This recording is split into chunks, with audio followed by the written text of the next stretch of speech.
Halo teman-teman semua, bagaimana kabarnya? Semoga semua sehat-sehat saja. Oke, kali ini kita akan mereview drama Jepang.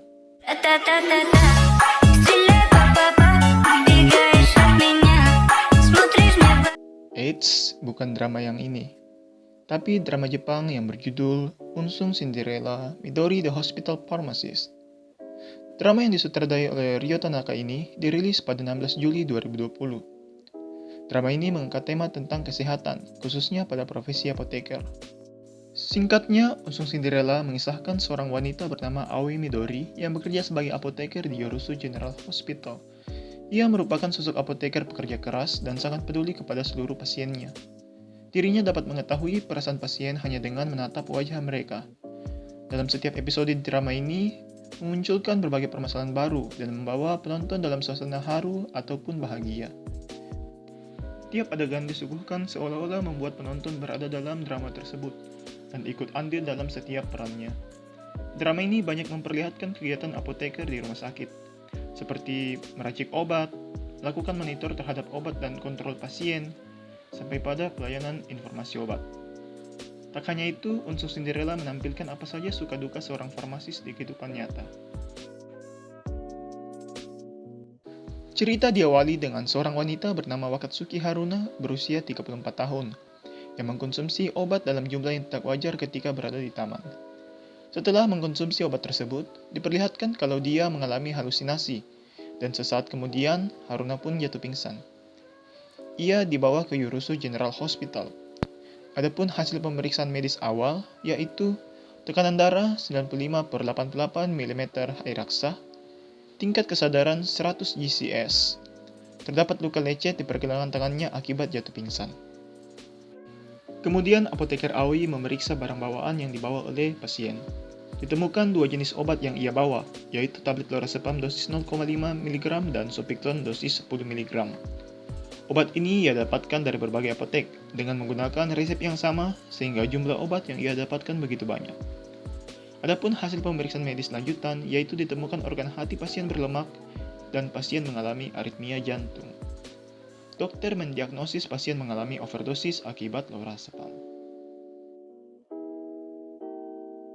Wakatsuki Haruna mengalami overdosis akibat penyalahgunaan lorazepam. Lorazepam adalah salah satu obat yang paling sering disalahgunakan untuk gangguan kecemasan. Faktanya, lorazepam adalah benzodiazepin yang paling sering diresepkan setelah alprazolam. Penelitian menunjukkan bahwa dari seluruh penyalahgunaan obat yang ada, 12,9%-nya itu karena penyalahgunaan obat lorazepam.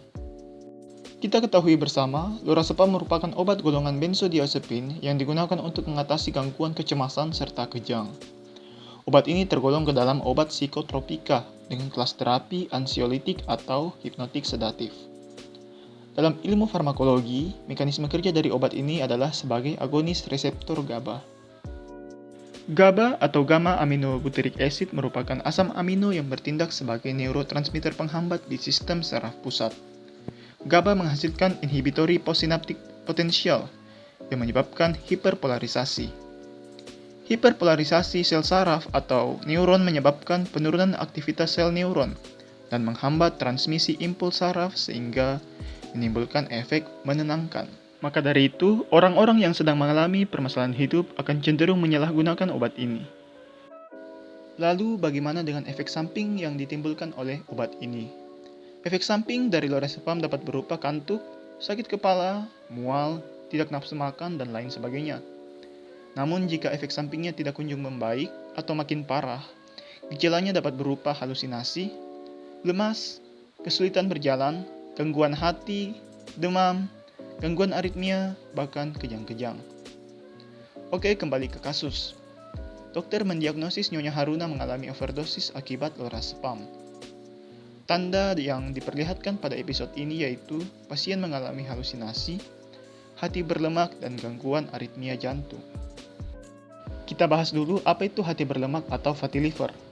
Fatty liver merupakan penumpukan lemak yang berlebih pada organ hati. Fatty liver dibagi atas dua macam, yaitu alcoholic fatty liver disease atau AFLD dan non-alcoholic fatty liver disease, NAFLD. Alcoholic fatty liver disease disebabkan karena konsumsi alkohol. Saat mencerna alkohol, ada sebagian sel yang akan rusak dan mati. Kebiasaan mengkonsumsi alkohol yang kronis dapat menyebabkan kerusakan hati. Akibatnya, hati tidak bisa melakukan fungsinya. Salah satu fungsi hati yaitu mencerna lemak. Karena fungsinya terganggu, maka lemak akan menumpuk di hati dan timbullah fatty liver. Yang kedua, ada non-alcoholic fatty liver disease.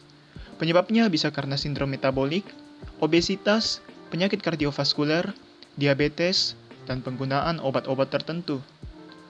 Menurut Food and Drug Administration US atau yang lebih dikenal dengan BPOM-nya Amerika, pada 15 April 2021, dari 116.461 orang yang dilaporkan mengalami efek samping ketika mengkonsumsi lorazepam, terdapat 36 orang yang mengalami fatty liver. Artinya, lorazepam dapat menyebabkan fatty liver adalah fakta. Adapun pengobatan bagi pasien NAFLD, menurut ini, yaitu memodifikasi gaya hidup seperti penurunan berat badan, diet kalori, melakukan aktivitas fisik, dan suplementasi, misalnya vitamin E.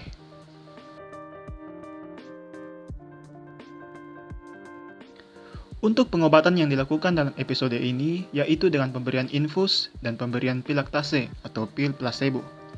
Dikonsumsi 3 kali sehari, dengan harapan agar rasa cemas pasien berkurang dan menghilangkan efek candu dari obat lorazepam. Mari kita berkenalan dengan pil placebo. Placebo adalah jenis obat kosong yang tidak mengandung zat aktif dan tidak memberikan efek apapun terhadap kesehatan. Lah, katanya tidak memberikan efek bagi kesehatan. Berarti obat ini ndak guna dong. Eits, sabar dulu.